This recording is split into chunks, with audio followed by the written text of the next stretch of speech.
자, 48페이지 소유권 중에서 첫째로 주의토지 통행권. 어렵지 않지요? 거기 나와 있는 거는 다 외우신다 생각하셔야 돼. 1번, 2번 토지 불법 점유자나 토지 명의신탁자에게는 주의토지 통행권 인정 안 된다는 거. 반가라 3번. 그 토지에 주의토지 통행권 인정되던 토지가 공로에 접하게 되면 통행권은 소멸한다는 거. 뭐 당연하죠.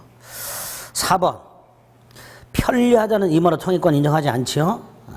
다만 기존 통로가 있긴 있으나 제 기능을 발휘하지 못하면 통행권 인정됩니다. 5번 자동차 등이 통행할 수 있는 통로도 허용되지만 편리하다는 이유만으로 통행권 인정되진 않지요. 그 다음에 그 5번의 세 번째 줄 중요하죠. 건축법상 도로 폭에 관한 규정이 있다 하더라도 그와 일치하는 통행권이 당연히 인정되는 거 아니고 6번도 중요하죠. 현재 토지용법에 따른 범위와 폭에서만 인정된다. 7번 통행권자가 통행하고 통로 개설하고 포장까지 하고 방해가 되는 축조물을 철거까지 하고 할 수 있으나 통행지를 배타적으로 점유할 수는 없다 그랬죠. 그것도 잘 나오고요. 7번 8번 묶어서 만약에 통행권자가 배타적으로 점유하면 통행지 소유자는 돌려달라 청구할 수 있고, 반면에 8번 배타적으로 점유하지 않고 통행만 하고 있다면 통행지 소유자가 토지를 돌려달라 인도 청구할 수 없다. 이렇게 되겠지. 9번 방해되는 축조물 철거돼야 된다는 거. 다음 페이지 포장도 가능하다는 거. 11번 중요하죠. 통행권자가 보상 의무가 있죠. 따라서 통행권자의 허락을 얻어 사실상 통행하는 자 보상 의무 없지요. 12번도 중요하죠. 220조 무상통행권이 있는데 이 무상통행권은 토지 일부 양도 직접 당사자나 공유토지 분할의 직접 당사자 사이에서만 무상통행권 인정되죠. 그러니까 무상통행권은 이렇게 시작이 됐는데 두 번째 줄 특정 승계인 이런 말이 나오면 무상통행권 인정되지 않는다. 이렇게 되죠. 당사자 사이에서만 통행권 인정됩니다. 6번 조심하시죠. 경계표 설치와 그래서 비용이 두 개. 측량비용과 설치비용. 설치비용은 반반, 측량비용은 면적비례 이렇게 되죠. 그렇게 설치한 경계표는 공유로 추정되고 하나 더 분할금지. 8번은 민법 규정보다 관습이 우선 적용되는 것들을 모아놨어요. 자막 오실 때 한 번씩 읽어보세요. 예전엔 나왔었는데 최근엔 좀 잘 안 나오는데 혹시 몰라서 넣어놨으니까 자막 올 때 한번 읽어보시면 되고. 자, 중요한 게 취득시효죠. 부동산 또는 동산을 점유하고 일정 기간이 지나면 소유권을 취득하는 제도인데 이때 그 소유권을 취득하는 주체 자연인뿐만 아니라 법인도 되고 종중도 되고 지방자치단체도 되고, 그 다음에 직접점유 간접점유 갑소유 땅을 을이 점유하다가 병에게 임대. 그럼 병이 직접점유, 을이 간접점유죠. 이때 병의 직접점유는 언제나 타주니까 직접점유자는 시효취득할 수가 없고 간접점유자가 시효취득하죠. 그러니까 부동산 또는 동산을 20년 점유할 때 이 점유는 간접점유를 포함한다 이렇게 말을 하죠. 20년 점에서 점유는 뭘 포함한다고요? 간접점유를 포함한다.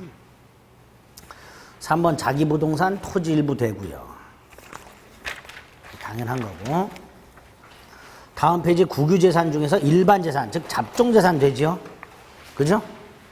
다만 계속해서 잡종재산이어야 되죠. 그래서 잡종재산이던 낭시 취득시효가 완성됐는데 등기하기 전에 행정재산이 되면 취득시효를 주장할 수가 없다. 이렇게 되죠. 주의, 인공곡물, 수리조합이 축조한 저수지 이거 시효 취득할 수 있죠. 하지만 자연공부는 안 된다. 주의하고 밑에 판례. 집합건물 공용부는 안 된다.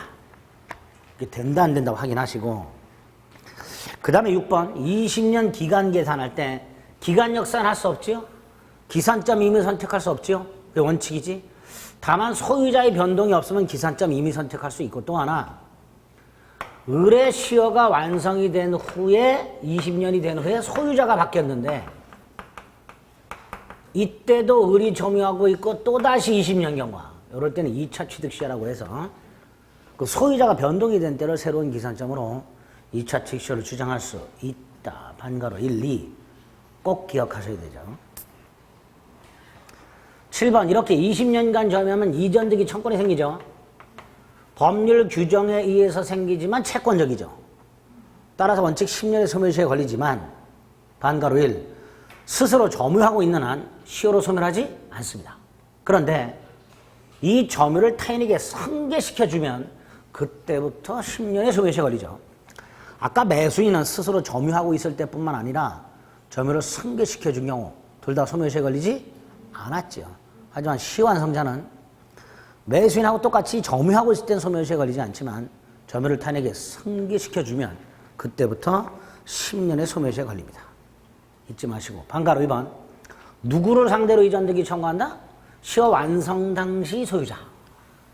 시효 완성 당시 소유자를 상대로 하게 되는데 이때 시효 완성 당시 소유자란 시효 완성 당시 소유권 등기 명인을 말하는데 다만 그 등기가 무효 등기라면 이 무효 등기 명인을 상대로 이전 등기를 청구할 수는 없고 진정한 소유자를 찾아야 되죠. 동그라미 1번. 자, 시효 완성 당시 소유자를 상대로 한다 그랬어요. 따라서 을이 20년이 시효가 완성이 될 때 소유자가 갑이었다면 그 갑을 상대로 하는 거고 따라서 그 후에 갑이 병한테 팔아먹었을 때는 병을 상대로는 이전 등기를 청구할 수가 없게 됩니다. 시효 완성 당시 소유자가 갑이었기 때문에. 따라서 이 경우 을은 갑에게만 책임을 물어야 되는데 동그라미 1. 채무 불이행 책임을 물을 수는 없고 닭과세 계약을 한 게 아니니까. 다음 페이지 반가로 3번부터 부동산 소유자가 시효 취득 사실을 알고 있음에도 제3자에게 팔아먹어서 을에게 손해가 생기기 때문에 이게 뭐가 된다? 불법행위. 그래서 을은 갑에게 채무 불이행 책임이 아니라 불법행위 책임을 묻게 됩니다. 그 갑의 불법행위에 병이 적극 가담하게 되면 이때 갑병 매매는 반사의 질서로 무효가 되죠. 그렇죠? 이렇게 병등기가 무효가 되면 을은 병등기를 어떻게 말소한다? 갑을 대위하여 말소를 청구할 수 있다. 이렇게 되겠죠. 그래서 어떠한 사유에서 갑에게 소유권이 회복이 되면 을은 여전히 갑을 상대로 이전등기 청구할 수 있다. 이렇게 연결이 되겠죠. 그게 반가로 3번이죠. 다시 위로 올라가서 동그라미 2번과 3번. 갑이 팔아먹은 게 아니라 땅이 만약에 수용이 됐다면 이때 을은 갑에게 불법행위 책임을 물을 수는 없고 대상 청구권, 즉 보상금 내놔 이렇게 청구할 수 있는데 그러기 위해서는 갑이 을의 시효완성 사실을 알고 있었어야 한다. 갑이 팔아먹거나 수용이 되기 전에 을이 갑을 상대로 이전등기를 청구했거나 시효완성 사실을 주장했을 때 이럴 때만 불법행위 책임이나 대상 청구권 행사할 수 있다 이렇게 되죠. 동그라미 4번 다시 한번. 병을 상대로는 이전등기 청구 못한다. 다른 말로 병은 갑의 을에 대한 이전등기 의무를 승계하지 않는다. 같은 말이죠. 시효완성 후 병에게 팔아먹었을 때 을은 병에게 이전등기를 청구 못한다. 다른 말로 병은 갑의 을에 대한 이전등기 의무를 승계하지 않는다. 이렇게도 말이 나올 수 있죠. 그게 4번이죠. 자, 5번은 조심하실 게 A 토지가 있는데 신탁자 갑이 수탁자 을에게 등기를 넘겨놨어요.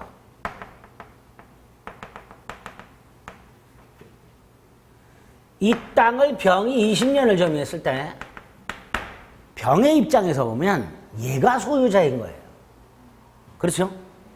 등기부에 누가 등기로 돼 있어요? 을이. 그러니까 을의 병의 시효가 완성된 후에 이 명의상 약정이 해지가 되고 이렇게 등기가 되돌아가면 병의 입장에서는 시효 완성 후에 소유자가 바뀐 거예요. 그렇죠?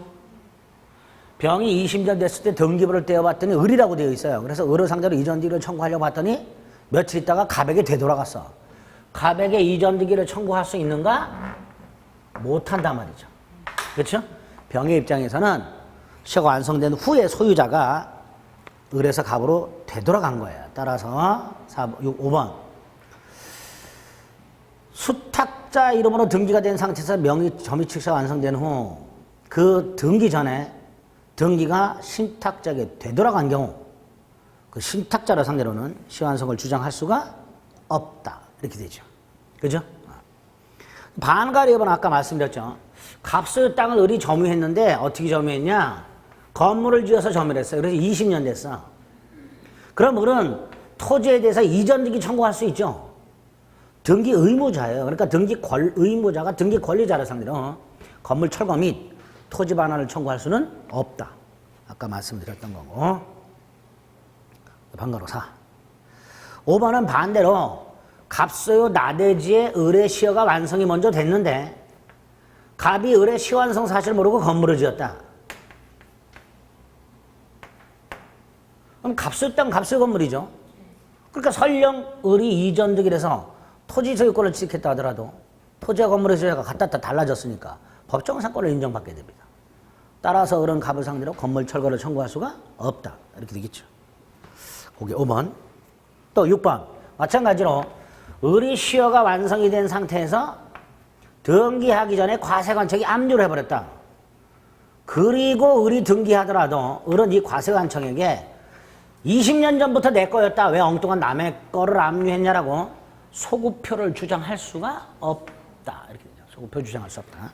하나하나 다 사례 형태로 나올 수 있는 것들이니까 정확하게 결론을 머릿속에 넣으셔야 됩니다.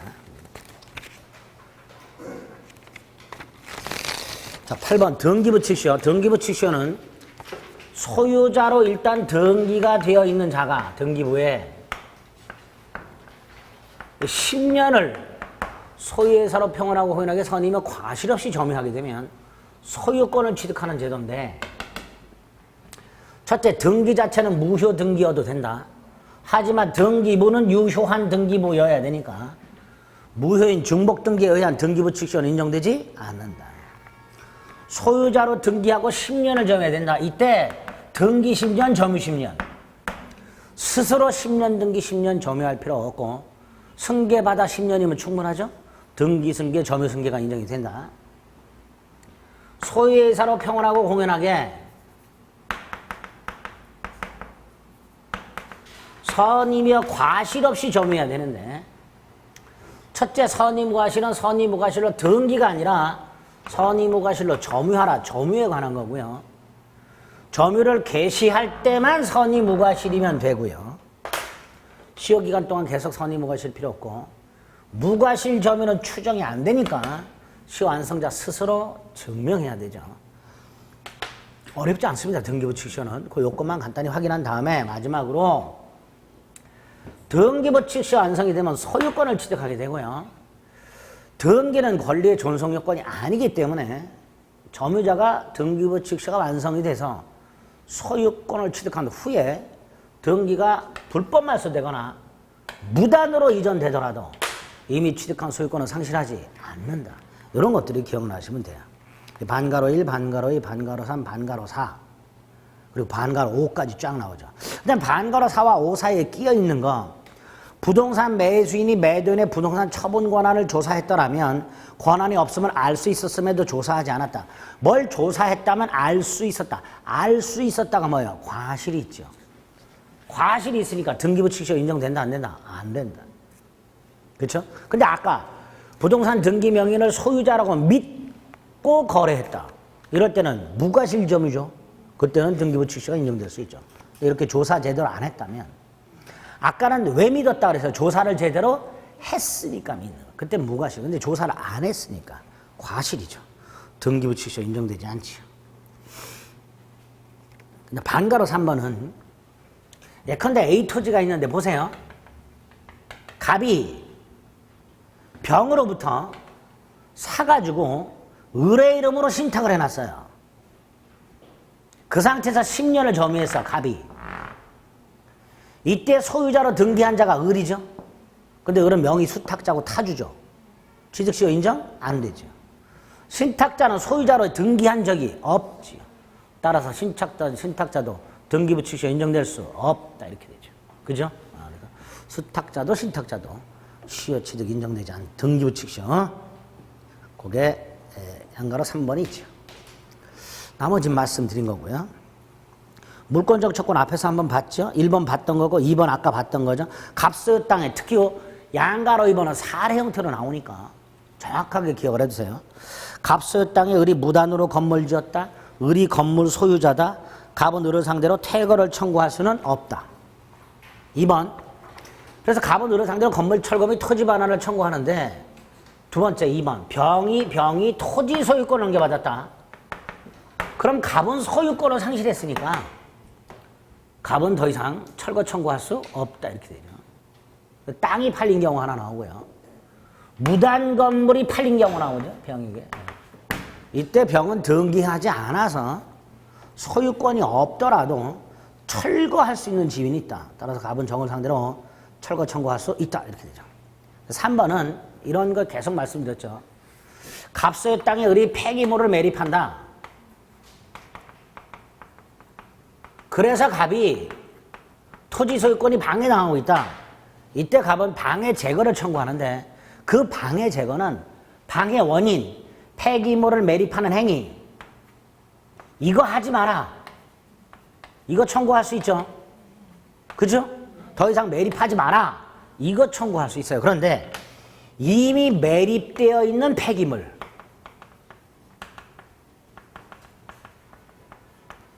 이거는 방해의 결과라고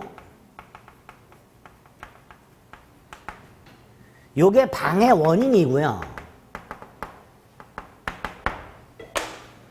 우리 대법원에 의할 때 소유권에 의한 방해 제거 청구는 방해 원인 제거를 말한다. 결과 제거를 말하는 게 아니다. 그래서 이 결과 제거는 손해배상 청구로 가라. 그렇죠? 그래서 방해 소유권에 기초한 방해 제거 청구는 방해 원인 제거를 말할 뿐 이미 방해가 되어 있는 매립물, 불법 매립된 폐기물 요거를 제거하는 것은 방해 제거 청구가 아니라 손해배상 청구로 가라. 이렇게 되죠. 거기에 안 가라 3번이죠. 그래서 이렇게 출제했죠. 소유물 방해 제거 청구는 방해 원인 제거뿐만 아니라 결과 제거를 내용으로 한다. X. 방해 원인 제거만을 얘기를 한다.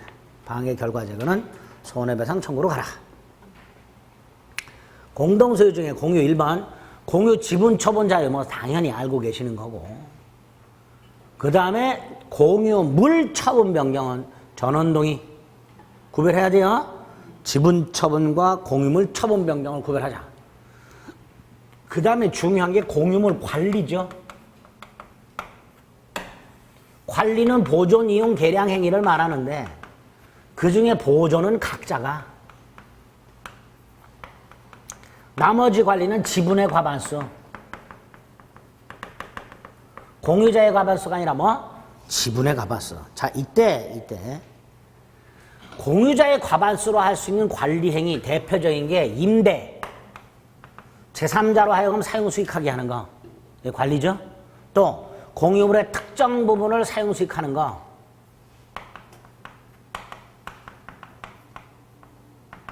특정 부분의 사용 수익을 결정하는 거 이것도 관리.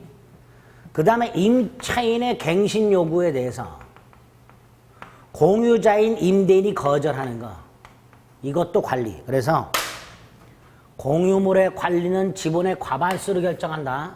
또는 과반수 지분권자가 단독으로 할 수 있다. 반드시 기억하셔야 돼요. 이렇게 공유자의 지분의 과반수나 과반수 지분권자가 단독으로 할 수 있는 관리 행위 3가지. 공유물을 제3자로 하여금 사용 수익하게 하는 거, 특정 부분의 사용 수익을 정하는 거, 갱신 요구를 거절하는 거. 이게 관리 행위고 공유자의 지분의 과반수를 결정하라. 반가로 1, 반가로 2 이렇게 했죠. 원칙적으로 과반수가 아니면 공유물의 전부 또는 일부를 배타적으로 전부 사용할 수가 없지. 그 다음에 3번 당연히 갑을병 사이에 공유물 관리에 관한 특약이 있다. 그런데 병이 지분을 넘겨줬다.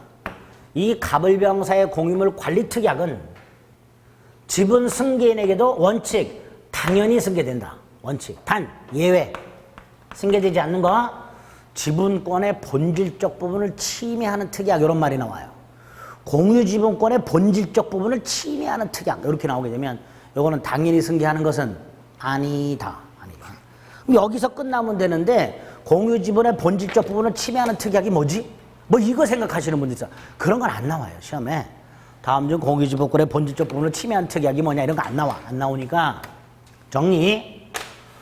공유물 관리에 관한 특약은 원칙적으로 지분 승계인에게 승계된다. 단 공유지분권의 본질적 부분을 침해하는 특약은 당연히 승계되는 것은 아니다. 이렇게 결론을 기억해 주시면 됩니다. 반가로 3번. 4번 말씀드렸죠. 계약갱신용으로 거절하는 것도 관리기 때문에 지분의 과반수로 정하라. 양그로 3번. 합유물 보존이나 공유물 보존은 각자가 할 수 있다고 되어 있죠. 하지만 총유물은 총유물 관리 처분은 총회 결의를 거친다고 되어 있고요. 어떻게 거친다고요? 관리 처분은 어떻게 한다고요? 총회 결의. 요 관리 속에 보존이 들어있다고 그랬어요. 따라서 총유물 보존도 총회 결의를 거쳐라. 이렇게 되죠. 4번. 제3자가 공유물을 불법 점유하고 있다. 각과 을 공유 토지를 병이 불법 점유하고 있다. 두 가지 기억하자. 각과 을은 단독으로 공유물 전부 반환 청구할 수 있다. 공유물. 반면에 부당이득이나 손해배상은 돈이니까 자신의 지분 비율에 한해서만 청구할 수 있다. 4번. 5번 됐고 6번. 암기 조문. 공유자가 상속인 없이 사망하거나 공유지분을 포기하게 되면 그자의 공유지분은 다른 공유자에게 귀속. 공유물 분할. 공유자는 언제든지 분할을 청구할 수 있다. 물론 법률 규정에서 분할이 금지된 경우 경계표라든가 집합공물의 공용부분이라든가 대지라든가 또는 당사자가 5년을 넘지 않는 범위에서 분할금지 특약한 경우를 제외하고 언제든지 분할을 청구할 수 있고, 이 분할 청구권은 형성권이어서 공유자 전원은 분할 협의에 응할 의무가 생기고, 이때 협의는 어떻게 분할할 것인가를 협의하는데 현물분할, 대금분할, 가격배상 셋 중에 하나 선택. 협의가 안 되면 뭘로 간다? 재판분할. 재판분할은 원칙이 현물분할, 예외가 대금분할.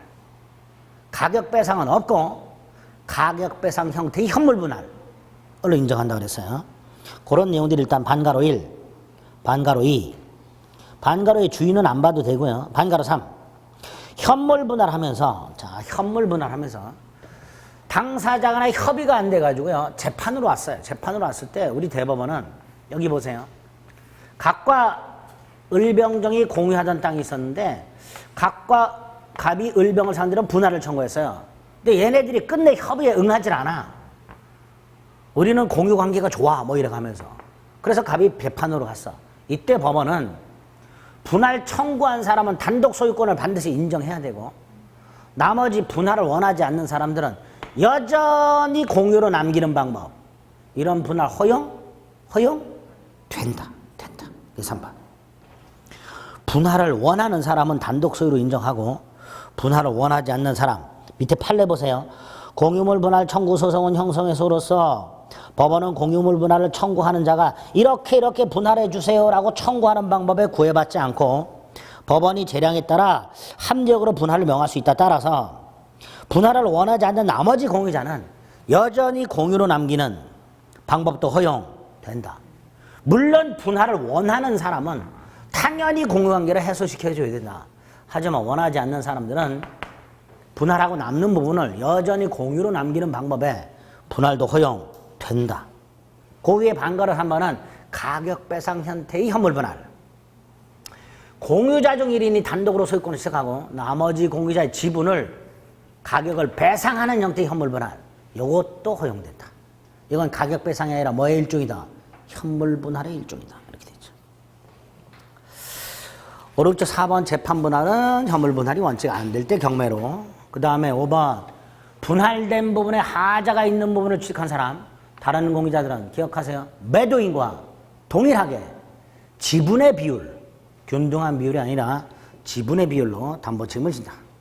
6번 지분의 저당권이 설정된 상태에서 공유물이 분할되었을 때 그 저당권은 분할된 부분, 설정자가 취득한 부분에 집중되지 않는다.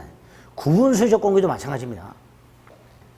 각과 을이 공유로 등기는 되어 있으나 특정 부분을 배타적으로 점유 사용 수익하고 있다.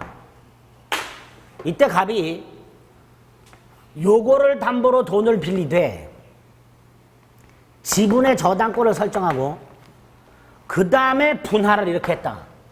그럼 저당권의 빚금 침범에 집중되는 거냐? 안 된다. 마찬가지로. 집중되지 않고 전체 지분의 비율만큼 그대로 존속한다.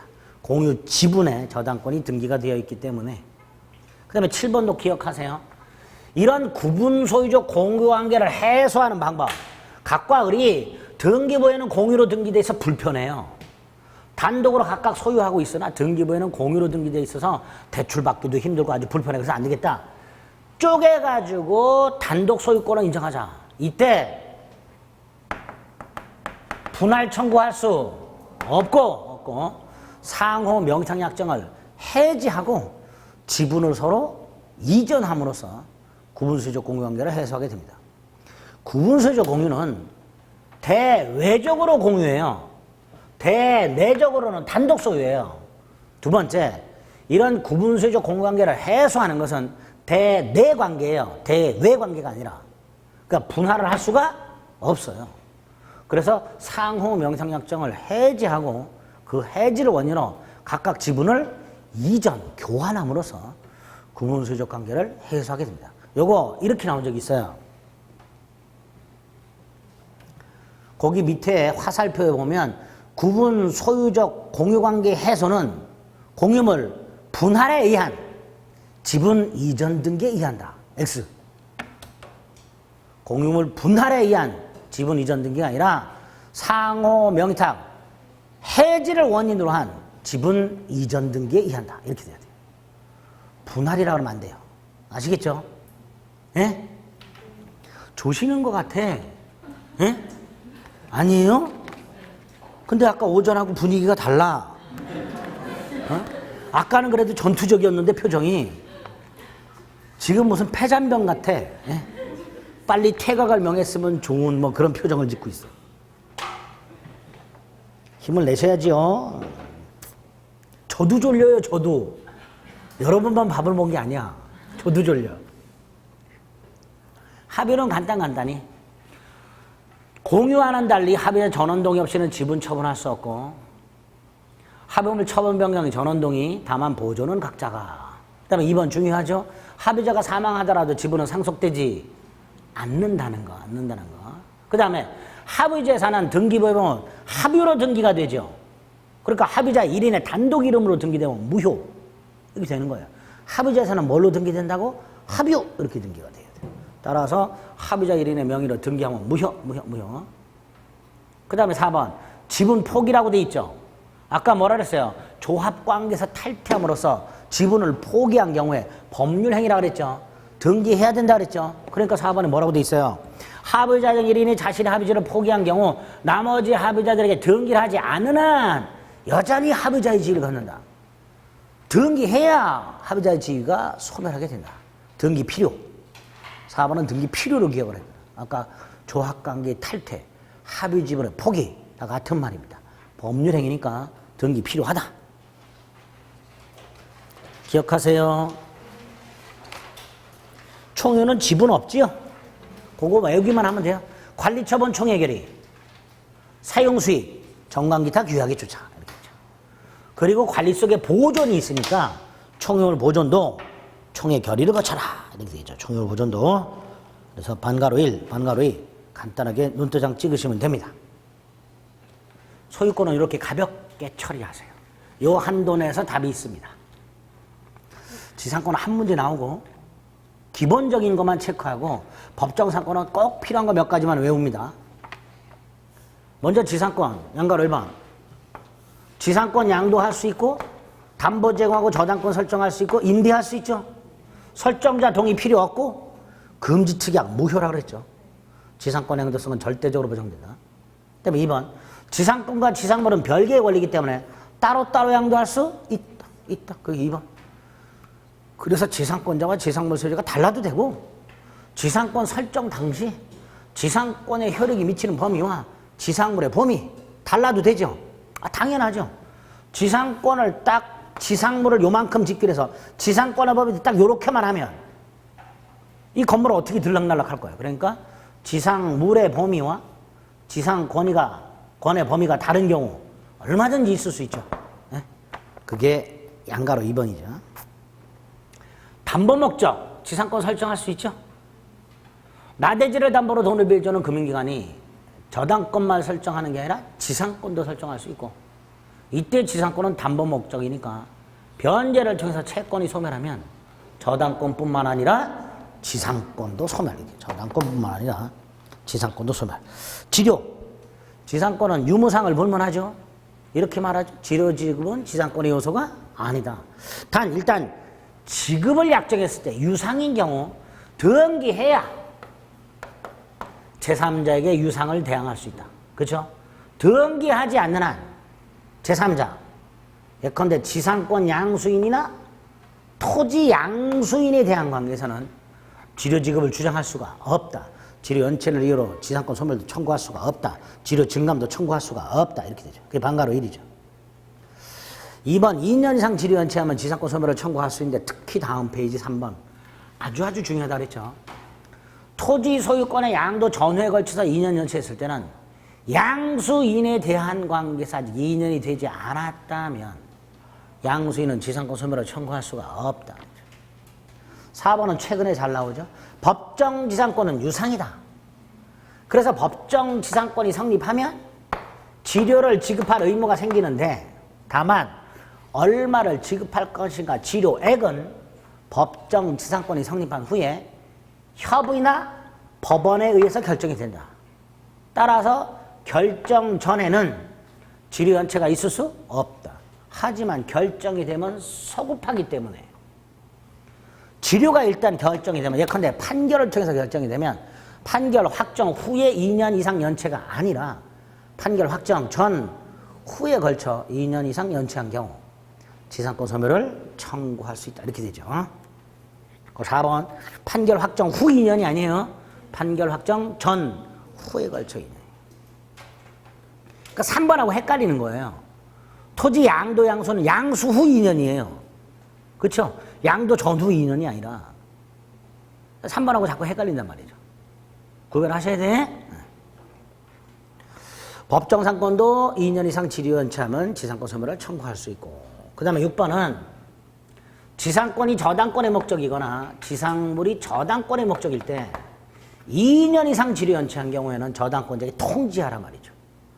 그리고 상당한 기간에 경과하여 지상권이 소멸하고. 4번 지상권은요 최단 30년, 15년, 5년보다 단축하지 못하죠. 그런데 이런 놈들은 지상물 소유 목적 지상권에만 적용되는 거예요. 견고한 건물 소유 목적, 수목 소유 목적이 지상권에만 적용되는 거예요. 따라서 기존 견고한 건물 사용 목적 지상권에는 최단 존속기간 적용이 없으니 15년으로 기간을 약정하더라도 유효, 이렇게 됩니다. 원래 견고한 건물 소유 목적은 30년보다 단축을 못해요. 하지만 기존의 견고한 건물 사용에다 동그라미 쳐요. 사용 목적 지상권에는 최단 존속기간이 적용된다, 안 된다? 안 된다. 안 된다. 지상권자는 필요비 상한 청권 없지요.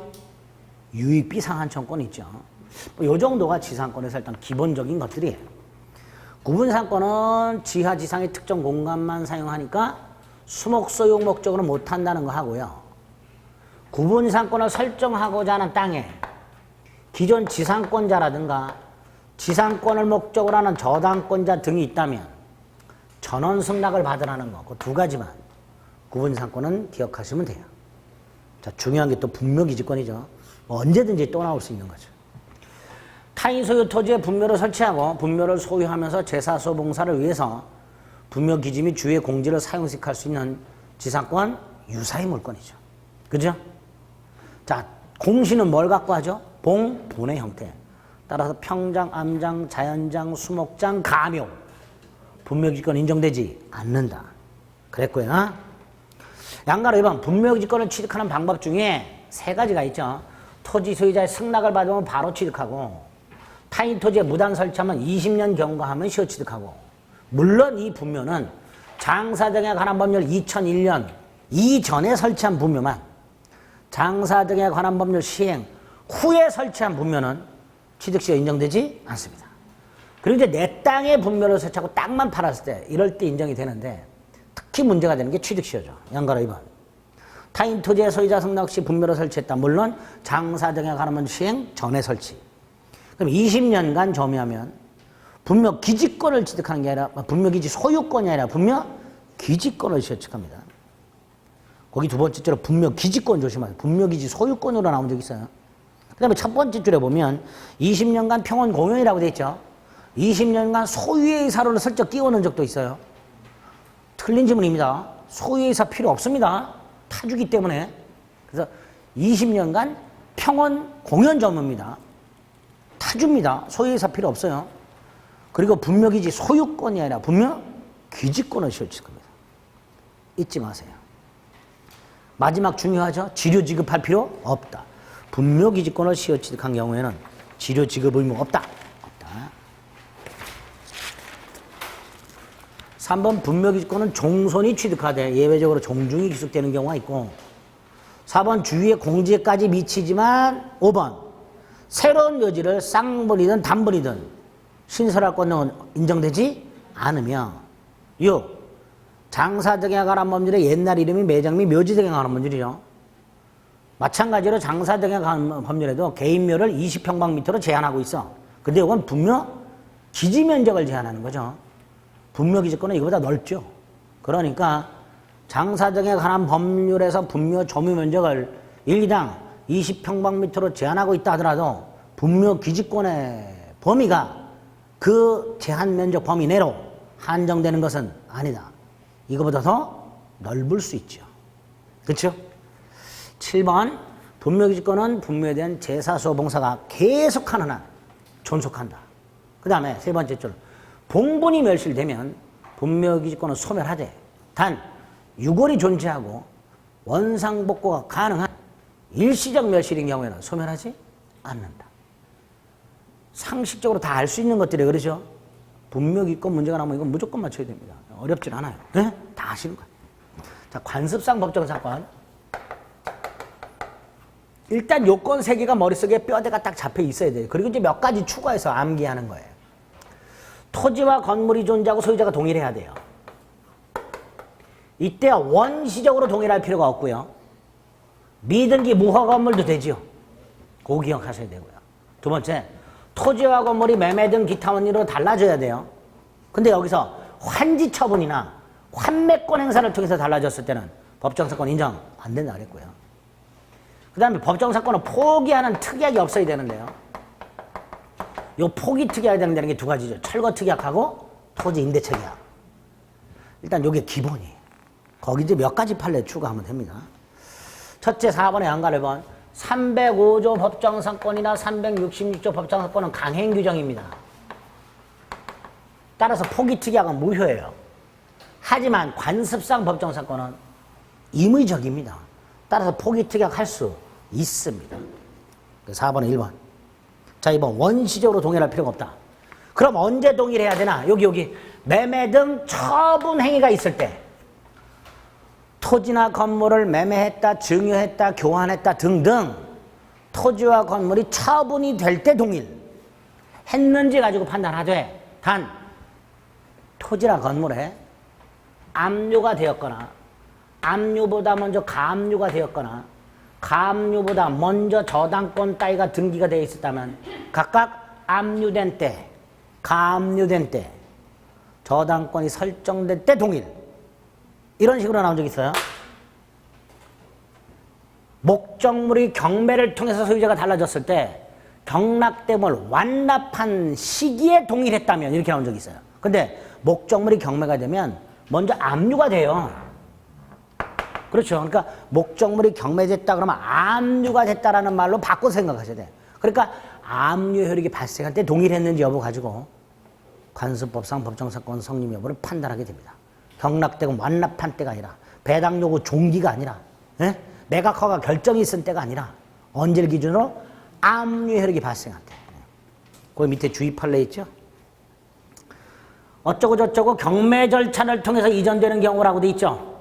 그렇죠? 그러니까 양가 1번 매각대금 완납시가 아니라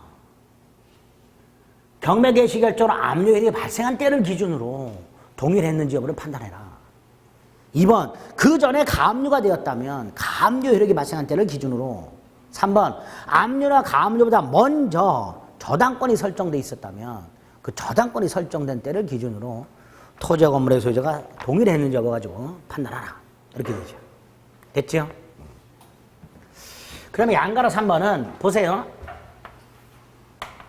을 소유 건물이었다가 갑으로 바뀌었어요. 그리고 다시 병한테 넘어가요. 법정 사건 인정되죠? 원시적으로 동일할 필요는 없다 그랬으니까. 그런데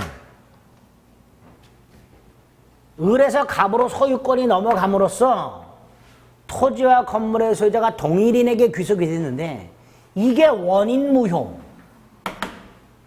요거를 동일인의 소유권 귀속이 원인무효 이렇게 나와요.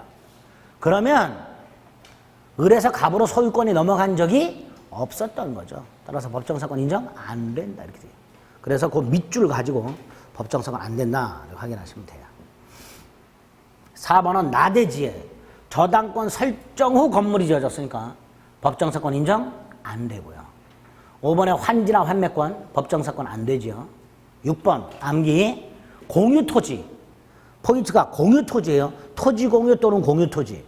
그 위에 건물이 있어. 그 다음에 반가로 1번 반가로 1번 지분자가 들어가 있어. 지분 전매나 지분 과반수 동의하다 건물 신축. 법정사건 인정되지 않죠. 반면에 주의로 가면 공유지가 분할됐죠. 이때는 법정사건 인정된다. 분할된다. 지분 전매, 지분 과반수 동의 안 된다. 예? 꾸겨 넣으세요. 꾸겨 넣어야 돼. 그 다음에 구분소유적 공유. 여기 보세요. 여기. 구분소유적 공유가 지상권이 나오면 머릿속으로 생각해야 돼. 자기가 독점적으로 점유하는 부분에 건물을 갖고 있어. 법정사건 되지요? 다른 구분소유적 공유자가 점유하는 부분에 건물을 갖고 있어. 법정사건 안 돼. 이렇게 되죠. 그래서 반가로 3번. 구분소유적 공유관계 있는 자가 자신의 특정 소유가 아닌 부분에 건물 신축. 법정사건 인정되지 않는다. 그 6번하고 주의 꼭 기억하셔야 돼요. 7번하고 8번은 여기 보세요. 갑이 을에게 땅을 팔았어. 근데 을이 등기를 넘겨받기 전에 건물을 지었어. 그리고 토지 매매가 해제. 요거하고 갑이 을에게 땅을 팔았는데 등기 넘겨주기 전에 건물을 짓고 그 다음에 등기를 넘겨줬어. 다시 말해서 토지 매매를 했는데 등기를 넘겨주기 전에 매수인이 건물 신축, 매도인이 건물 신축. 둘 다 법정사건 인정 안 된다. 둘 다 안 된다. 이게 7번, 8번. 9번은 됐고 10번. 나대지의 담보가 등기. 이거 마치 건물 없는 땅에 저당권 설정된 거하고 똑같죠. 그 다음에 건물이 지어졌으니까 법정사건 안 된다. 이렇게 될 것이고. 다음 페이지. 대지와 건물 소유자가 건물만 팔았어. 그리고 토지 임대차 계약을 했어. 토지 임대차가 뭐예요? 포기특약. 법정사건을 포기한 걸로 볼 것이다. 건물 철거 특약이라든가 토지 임대차 계약은 법정사건을 포기한 걸로 보게 됩니다. 그 다음에 12번. 이거 그냥 한번 듣고 나는 이게 이해가 되는 분들만 이해하시고 안 되는 분들은 결론만 2개는 꼭 기억하자. 이해 안 되는 분들은 결론만 2개. A. 토지와 건물. A 소유 토지와 건물. 건물만 B에게. 그리고 A와 B 사이에 건물 철거 특약도 없고 토지 임대차 계약도 없어. 그럼 B는 건물 소유권을 취득하면서 뭘 취득해요? 법정 지상권. 등기 없이 취득하죠. 자, 이 상태에서 토지 소유자가 바뀌었다. B는 새로운 토지 소유자에게 지상권, 등기 없이 지상권을 주장할 수 있다. 일단 이거 토지 소유자가 바뀌었을 때 두 번째, B가 건물을 팔았다. D는 건물 소유권도 이전 등기해야 되고 지상권도 이전 등기해야 된다. 따라서 건물 소유권만 이전 등기했다면 아직 지상권은 취득하지 못한 상태다. 그 상태에서 건물 양도 속에는 지상권 양도가 포함되어 있으니 지상권 이전 등기 청구할 수 있고 얘는 설정 등기 청구할 수 있으니 D는 B를 대위하여 청구할 수 있다. 결국 A는 지상권 등기 의무자니까 지상권을 취득할 지위에 있는 자를 상대로 철거를 청구할 수는 없고 뭐는 청구할 수 있다? 부당이득 반환을 청구할 수는 있다. 이 두 가지를 꼭 기억하자. 반가로 1번 법정상권을 취득한 건물 소유자가 법정상권 등기하지 않고 건물을 팔았을 때 그 속엔 지상권 양도도 포함되어 있고 따라서 건물 양수인 C는 C로 바꿀게요. C로 바꾸면 되지 뭐. 건물 양수인 C는 건물 양도인 B를 대위해서 토지 소유자에게 등기 청구할 수 있다. 따라서 반가로 2번 법정상권을 가진 건물 소유자 B로부터 건물 양수하면서 지상권까지 넘겨받기로 한 사람에 대해 땅 소유자가 철거를 청구하는 것은 허용되지 않는다. 대신 반가로 3번 첫 번째 줄 끝에 법정상권을 취득할 지위에 있는 자 C는 지료 상당액을 토지 소유자에게 반환할 의무가 있다. 그래서 A는 C에게 부당이득 반환을 청구할 수 있을 뿐 불법 행위 손해배상 따위를 청구할 수는 없다. 이렇게 되죠. 그죠? 나머지 이거는 다시 한번 법정 지상권이 성립한 후에 지금 여기는 이제 건물이 팔린 것만 나와 있는데 땅이 팔렸을 때도 기억해달라. 토지 소유자에게 지상권 등기 없이 지상권 주장할 수 있다. 잊지 말자. 에? 에? 이거 뻑하면 등기 없이는 지상권 주장하지 못한다. 이렇게 나와요. 에? 등기하지 않고도 B는 지상권자입니다. 지역권은 몇 가지 암기만 하시면 되죠. 특히 양가로 2번 지역권은 요역지 인접지는 반드시 인접할 필요 없고 두 번째 줄 요역지는 일필토지 전부 승역지 일필토지 일부여도 무방하죠. 근데 이게 이렇게 나오죠. 최근에.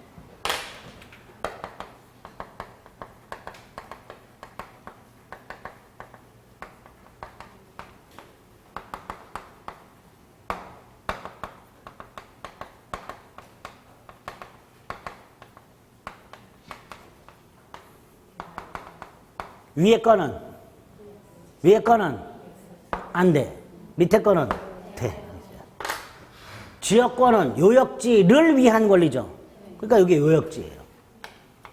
지역권은 승역지에 대한 권리죠. 여기 승역지예요. 그러니까 요역지 일부는 안 돼. 승역지는 일부여도 돼. 이렇게 되죠. 토지 일부를 위하여 지역권 설정, 토지 일부에 대하여 지역권 설정. 요렇게도 지금 지문이 나옵니다. 최근에 다른 자격증에 요렇게 나왔어요. 아마 동형에서 한번 보셨을 거예요. 3번 지역권에는 이따위 규정 없고 뭐 한번 확인하시면 되고 다음 페이지 4번, 5번, 6번, 7번, 8번 달달달달달 외우자. 네? 아주 자주 나오는 지문들이죠. 4번 지역권은 요역지 소유권에 부종하여 이전한다. 그래서 요역지 소유권이 이전되면 지역권은 이전 등기 없이 이전된다. 이걸 수반성이라 하죠. 또 요역지 소유권 이외의 권리의 목적이 된다. 즉 요역지 소유자뿐만 아니라 지상권자 등도 지역권 취득할 수 있다. 근데 이건 임의규정이라 그랬어요. 다른 약정이 있으면 그 약정에 의합니다. 그런데 5번 강행이죠. 요역지와 분리하여 처분하거나 요역지와 분리하여 다른 권리의 목적으로 할 수는 없다. 절대로.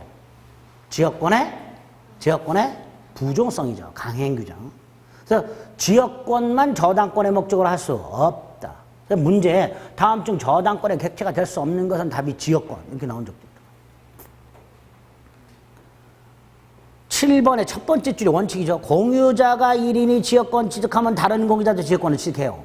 그래서 6번 공유자 중 1인은 자신의 지분에 관해서 지역권 소멸하게 할 수가 없어요. 7번의 두 번째 줄 지역권 취득기간 중단은 한 놈만 중단시켜서는 중단의 효력이 없다. 전원을 중단시켜라. 반면에 8번 소멸시효 중단은 한 놈이 중단시키면 전원이 소멸시효 중단의 효력이 있다. 취득 중단 없다, 소멸 중단 있다. 이렇게 얘기해줘요. 외워. 그러면 지역권 시효 취득할 수 있죠? 특히 통행 지역권은 통로 개설이 꼭 필요하다는 거. 그냥 9번에 반가로 2번 이것도 이렇게 출제가 됐죠. 지역권은 꼭 요역지 소유자가 취득하는 거 아니죠. 그렇죠? 그러니까 보세요. 요역지가 있고 승역지가 있는데 갑이 여기다 통로를 개설하고 20년을 통행했어.